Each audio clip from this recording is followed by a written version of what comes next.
الحمد لله رب العالمين وصلى الله وسلم وبارك على نبينا محمد وعلى آله وصحبه أجمعين وبعد.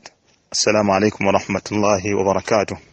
متنا مجفق الله سبحانه وتعالى تمسابا سوك ساسلا ebiyengera n'emirembe ku ekitiibwa ennyo nabbi waffe Muhammad sallallahu alayhi wa sallama ne ku basahaba be ne ku banaamugoberera bonna okutuusa ku lunaku olw'enkomerero. Muganda waffe yaŋŋambye nti nziremu nkoone ku mirimu egigwana okubeera nti omuntu agikola mu Ramadaani, emirimu omuntu gyatagwana kuyisaako ngalo mu Ramadaani. N'olwekyo twasomesa omusomo gwaffe ogumanyikiddwa nga 10 asbab tata'allaqu bi Ramadan, ensonga 10 ezikwatagana ku mwezi ogwa Ramadan. Nti Ramadani yeetolera kwezo ensonga 10. Mu bufunze ekisooka twebaza Allah subhanahu wa ta'ala okuba nti atuwadde obuwangaazi n'atujja ku Ramadani ey'omwaka ogwaggwa ate n'atuusa ku eno Ramadani nga tuli balamu. Mu butuufu abantu bangi nnyo Allah subhanahu wa ta'ala bajjuludde awo abatasobodde kutuuka ku kyengera kino eky'omwezi guno ogw'ekitiibwa ogwa Ramadani. N'olwekyo mu nsonga zaffe ezo twakoonako, ensonga esookera ddala y'okubeera nti twebaza Allah subhanahu wa ta'ala. شكر الإله شكر المولى سبحانه وتعالى على أن يوفقنا لإدراك هذا الشهر المبارك. twebaza Allah subhanahu wa ta'ala kitukakatako okubeera nti ffenna twebaza Allah okuba nti atuwadde obusobozi n'atusiŋŋaanyaawo omwezi guno ogw'ekitiibwa ogwa Ramadani, kubanga omwezi guno ogw'ekitiibwa Allah subhanahu wa ta'ala yaguwa umma ya Muhammadin sallallahu alaihi wasallam nga ni'ima kyengera, era abalabe ba Islam basaalirwa ekyengera kino. Allah subhanahu wa ta'ala teri kibiina kyawa kyengera kya mwezi guno ogwa Ramadani okujjako ekibiina kino eky'omubaka Muhammadin sallallahu alaihi wasallama. N'olwekyo ebirungi ebifumbekedde mu Ramadani buli muntu agwana okubeera nti yeebaza Allah. Okusookera ddala ensonga gye twakulembezeera bwe kuba nti twebaza Allah. Buli muntu yeebaze Allah mu mbeera ye gy'alaba nti asobola okwebazaamu Allah, okubeera nti amusiima n'okumusiŋŋaanyaawo omwezi guno olw'ebirungi ebiyitirivu ebiri mu mwezi guno ogw'ekitiibwa. Allah subhanahu wa ta'ala tugamba nti wa idh ta'adhana rabbukum la in shakartum la azidannakum. Allah yakoola n'alangirira n'agamba nti bwe munaaba munneebazizza nja kubongera, wala in kafartum inna adhabi la shadid.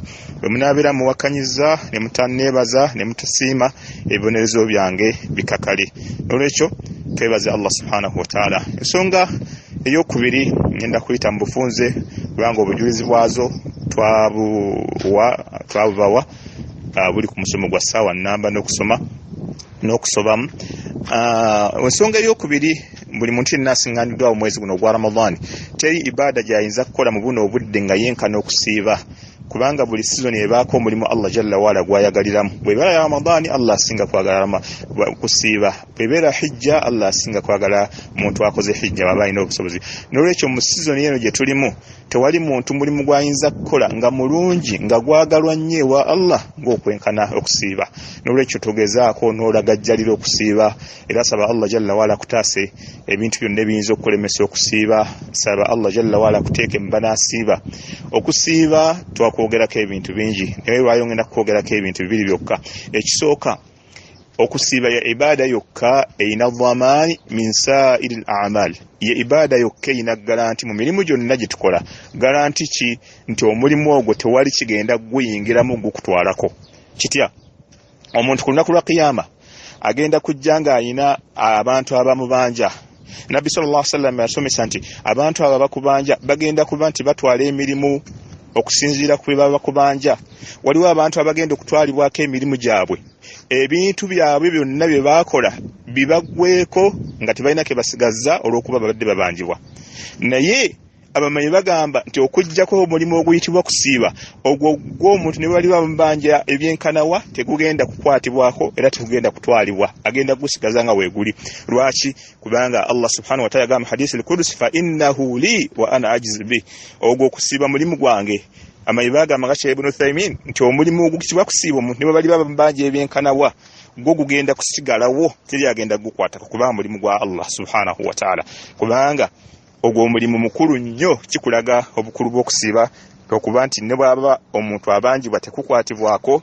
Ekyokubiri kyenyiza okwogera kusiiba nti nno mulimu ibadati bbiri nga Sheikh Mukaddi waffe musomesa waffe Sheikh Muhammad Amin Shinkitu bwe yagamba nti okusiba kukuŋŋaanya ibadati bbiri, okukuŋŋaanya ebitendo bibiri, ng'ebitendo ebyo bibiri tebisobola kukuŋŋaanira ku muntu kujjako nga aba mujjana.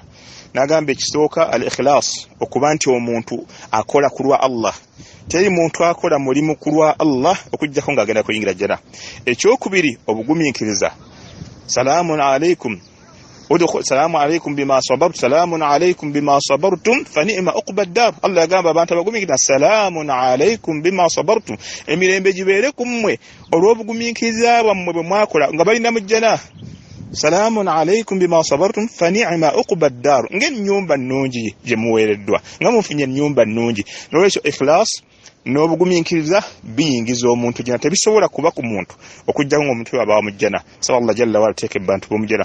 N'olwekyo kitegeeza Ramadhaani ebirungi ebigirimu teri agenda twala mulimu gwo ku lunaku lwa Kiyama, kubanga wagukola ku lwa Allah subhanahu wa ta'ala. Ekyokubiri ebitende ebyo ebibiri by'oba otandise okumarasa, okubeera nti practicinga okukola ekintu ng'okikola ku lwa Allah, n'okuba ng'oli mugumiikiriza, ng'obugumiikiriza bwe tukola mu kusiiba, ebyo ebitendo omuntu tasobola kubeera ng'abiina okujjako ng'abeera wa mujjana. Ekyokusatu era ekikulu ennyo mu Ramadhaani baddu ba Allah tabaraka wa ta'ala okubeera nti kathirat tirawati al-Qur'an, okuyitiriza okusoma ennyo Qur'an, kubanga guno omwezi Qur'ani mwe yakkira, tuyina okuyitiriza okugisoma. Ng'era bwe nagamba nti omubaka Muhammad sallallahu alaihi wasallam yasomanga nnyo Qur'an, Jibrilu nejja neemuyitirangamu ne bakola omuraja ne Jibrilu, nga Jibrilu esoma Nabbi sallallahu alaihi wasallam abwawuliza, Nabbi sallallahu asoma, Jibrilu ewuliriza, Nabbi sallallahu alaihi wasallam yasitirizanga nnyo okusoma Qur'ani mu mwezi guno ogwa kitiibwa. N'olwekyo ensonga eyokusatu gye tulina okufaako ennyo mu mwezi guno ogwa Ramadan, omuntu okuyitiriza okusoma Qur'an. Soma nga bwe twayogera abaakulembera baasomanga Qur'ani, n'otuuka okuba nti olowooza nti ensoma gye baagisomangamu nti tekisoboka, naye nga mu mutuufu okusoma kwabwe bwe kutyo bwe kwali olw'okuba nti bamanyi nti omwezi guno gwe gwakkiramu ekitabo Qur'ani eky'ekitiibwa. Ensonga ey'okuna era gye tulina okuyitiriza ennyo mu mwezi guno ogwa Ramadan, kathratu du'a, okuyitiriza okusaba, kubanga guno omwezi gwa kusaba. Edduwa y'omusiibi eyanukulwa nga Allah subhanahu wa ta'ala bwe yaddira okusaba n'akuteeka wakati wa ayati eziraaliko okusiiba, kiraga yadullu ala ihtimam الشارع بأمر الدعاء في هذا الشهر. Allah okuddira okusaba n'akuteeka wakati mu ayati z'okusiiba kitegeeza nti Allah subhanahu wa ta'ala w'ekitiibwa omuteesi w'amateeka yafaayo nnyo okutulengeza n'okutegeeza nti okusaba kukulu nnyo mu mwezi guno ogw'ekitiibwa ogwa Ramadan. Waqala rabbukum ud'uuni astajib lakum, Allah yatugamba munsabe nja kubaanukula. Mu aya gye njogedde Allah gye yateeka wakati wa ayati z'okusiiba yaga nti wa idha sa'alaka ibadi anni fa inni qaribu ujibu da'wata ad-da'i idha da'ani falyastajibu li wa liyu'minu bi la'allahum yarshudun. Allah agamba bwe bakusabye abaddu bange bakubuuzizza ebinkwatako bagambe nze ndi kumpi nabo, nyanukula okusaba kw'omusabi yenna bw'abeera ng'asabye. N'olwekyo guno omwezi ensonga eyitibwa dduwa togiragajjalira, saba mu budde bwonna, tolinda gamba nti ngenda kulinda njubeegwe, ngenda kulinda kadde kakusiibuluka. Edduwa y'omusiibi eyanukulwa kye kigambo ky'abamanya ekisinga okubeera ekituufu wonna waaba agisabidde, sigga nti mu kaseera kakka ak'okusiibulukuka. Ensonga endala era enkulu ennyo gye tulina okubeera nga twetegereza, gye tulina okubeera nga tetugifiirwa mu mwezi guno ogwa Ramadhaani ogw'ekitiibwa, iftaru saimin, okusiibulula. Emyezi gyonna giyinza okuba gikuyiseeko ejjemebera nga tolina gw'osiibuluddeko, naye guno fubako ne bw'onooba osiibuludde n'omuntu naalya envu na ntende na kyonna ky'oba osobodde olw'obulungi obuli mu kusiibulula, olw'obulungi obuli mu kugaba. Nabbi sallallahu alaihi wasallam yagabanga mu mwezi guno ogw'ekitiibwa n'ayitiriza ne batuuka okumufaananya nga bw'olaba empewo ekunta. N'olwekyo tuyitirize nnyo okugaba, kubanga ekisooka as-sadaqatun tutfi'u ghadab Allah, saddaaka tutfi'u ezikiza ekendeeza obusungu bwa Allah baba alina ku muntu. N'olwekyo kikulu nnyo omuntu okubeera nti ogabako mu mwezi gwa Ramadan. Olime kubeera nti olinda buli kadde kubeera mu bibawa tebannaleeta byakusiibuluka, la, fubako nnyo naawe ku luno oteekemu tomanya guyinza okuba gwe mwezi gwo ogugenda okubeera nti gusembayo mu bulamu bwo. Ekirala era ekikulu nnyo mu mwezi guno ogwa Ramadan abantu kitateekeddwa kubeera nti tubuusa amaaso qiyamul layl okuyimirirako ekiro. Subhanallah, kyova Abu Sulaiman Darani yagamba nti laula qiyamul layl lama tamannaitu albakaa fi dunya. Yagamba nti senga teyali swala ya kiro zisaali egombye kubeera kuno ku nsi. Naye swala y'ekiro yeegombesanga abaatusooka abalongoofu okusigala ku nsi nga balamu olw'obulungi obugirimu. Salatul layl osobola ogisala ne imam, osobola ogisala wekka. Al-muhimu kubeera nti mwezi guno fubako nnyo olabe ng'osaala ekyo na Allah subhanahu wa ta'ala kyanaaba akusobozesezza okubeera ng'osaala. Naye salatul layl ereme kubeera ng'ekuyitako mu mwezi guno ogw'ekitiibwa ogwa Ramadan. Ensonga endala y'omusanvu era gye tulina okuteekako ennyo essira okwenenya Allah subhanahu wa ta'ala. Ffenna tuli basobya nga Nabbi byaga nti kullu bina Adam khata, buli mwana Adamu asobya. Ffenna tulina ensobi, ffenna tulina ensobi ze tusobya tuseerera nga abatonde. Naye omwezi guno bwe guba guzze kyova abamanyi baguyita shaharu tauba, mwezi gwa kwenenya. Abantu bagenda guvaamu nga Allah subhanahu wa ta'ala basanguddeko byonna bye baakola. Nolwekyo guno omwezi tuyitirize okubeera nti tusaba Allah subhanahu wa ta'ala okubeera nti atusonyiwa mu nsobi zaffe. Tuyitirize okumwegayirira Allah subhanahu wa ta'ala okutusonyiwa ensobi zonna ze tukoze ebbanga ery'omwaka guno. Allah subhanahu wa ta'ala obuuli awajja kuzitujjako nabeere nga atusaasira. Totwala kadde kawanvu nga tonnaba kukola tawuba. Buli lwonna lw'oba oseeredde n'ogwa mu nsobi, yanguwa bw'oba ofunye ekyengero ekyeyitibwa Ramadani ate koleramu tawuba nnyo okusinga tawuba gyokola mu myezi emirala. Weetondewa Allah, musabe akusonyiwe. Innahu kana ghaffara, kubanga Allah subhanahu wa ta'ala yavadda n'okutuusa olwaleero era ajja kusigala nga ye musonyi asinga abasonyi bonna. Waman yaghfiru dhunuba illa Allah, ani asonyiwa ebyonoono okujjako Allah. Allah yakoola abantu abeedibaza ennyo ne bayitawo naga nti kul ya ibadiya alladhina asrafu ala anfusihim la taqnatu min rahmatillah inna Allah yaghfiru dhunuba jami'a. Yaga nti abange mu abaddu bange abaweddemu essuubi nga mwedibaze ne muyitawo temukutukawo na kusuubira kusaasira kwa Allah. Allah asonyiwa amazambi gonna kubanga ye musonyi omusaasizi. Nolwekyo guno mwezi gwa kubeera nti twenenyeza Allah subhanahu wa ta'ala.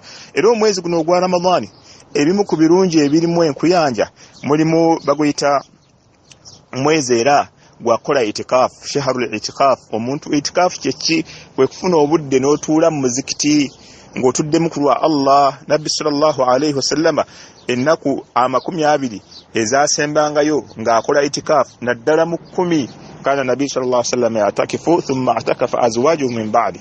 كان النبي صلى الله عليه وسلم يعتكف 10 الأواخر من رمضان ثم اعتكف أزواجه من بعده.